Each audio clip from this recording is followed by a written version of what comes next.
So by my friend's requests, I am going to make another tutorial.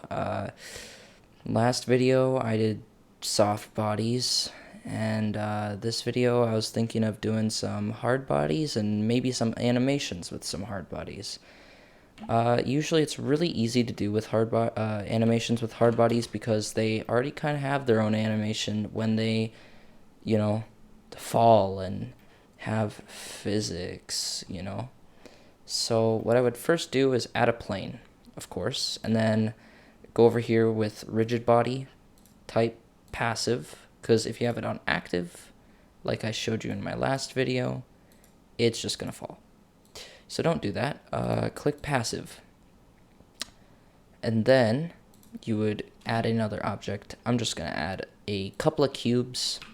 Doesn't really matter. I might scale this up as well, just because we probably want more space.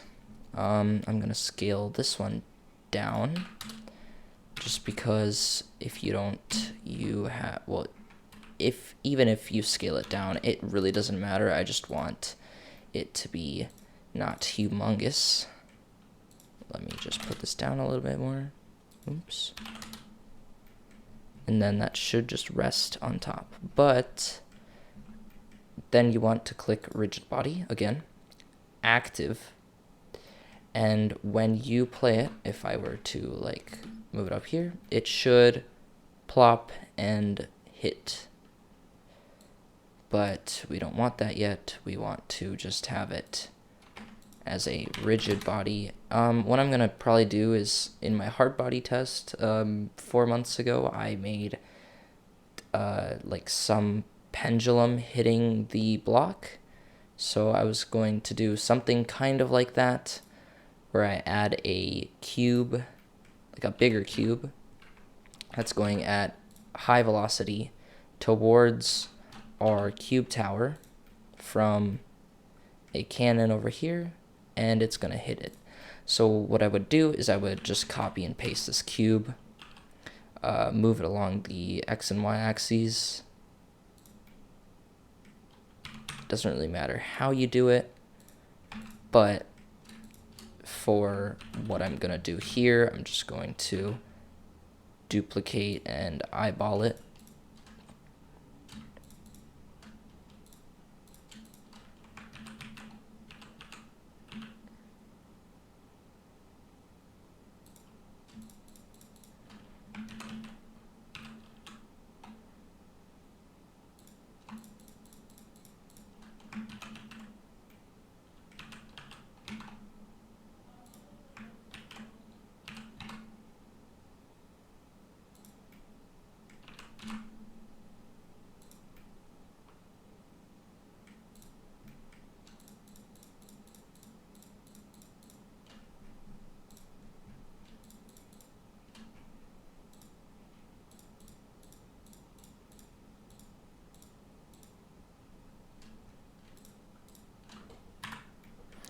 Alright, so I have this Rubik's Cube shape here. I'm just going to select all of this and copy it a couple more times.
Alright, so once you have all your cubes, this is kind of excessive, to be honest. It's probably going to make my computer like absolutely die.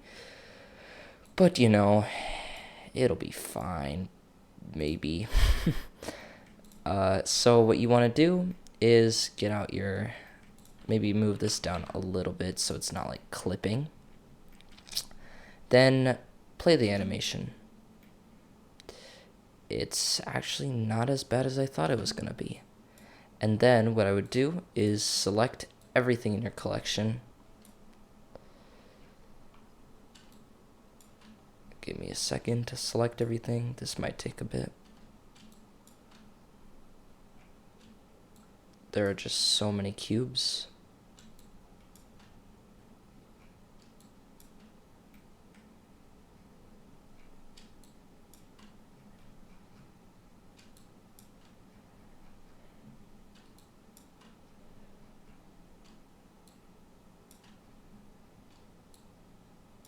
And then I would bake all of these at the same time. If you can do that. If you can't, then never mind. I won't do that.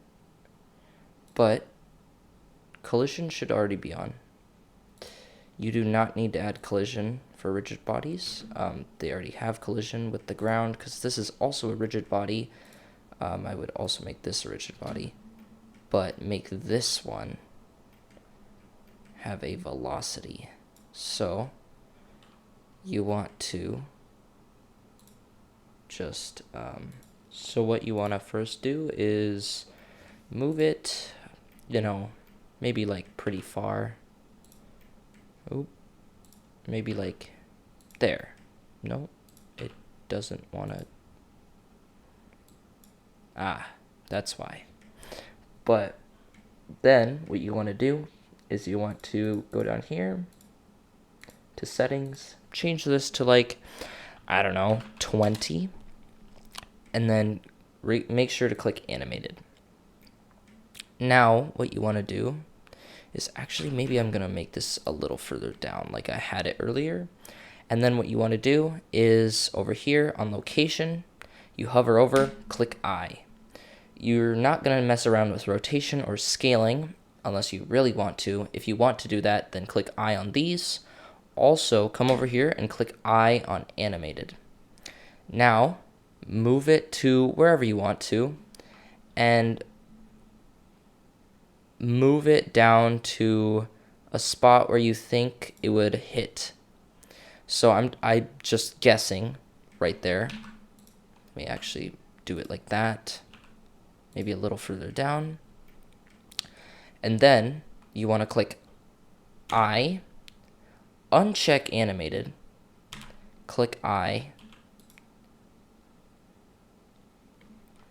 and what that should do is it should come in, but it should slow down at the end.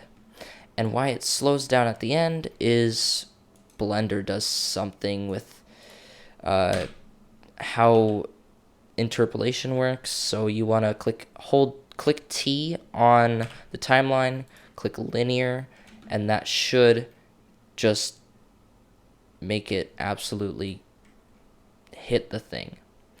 It will lag, sadly, but it works. And I would also maybe move this to 200 so you're not getting all these useless frames. But that's about it. If you really want to, I would probably scale this up just a little bit. First you have to do that and scale it up just a tad on the Z.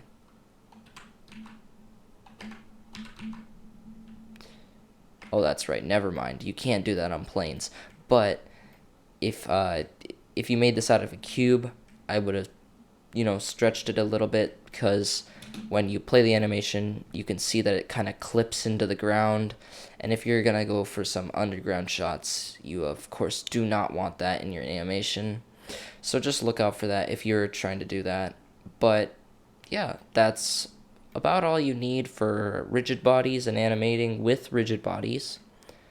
If you really want to ask something, of course there's the comments, but I'm such a small YouTube channel, why would you care? And yeah, thanks for watching.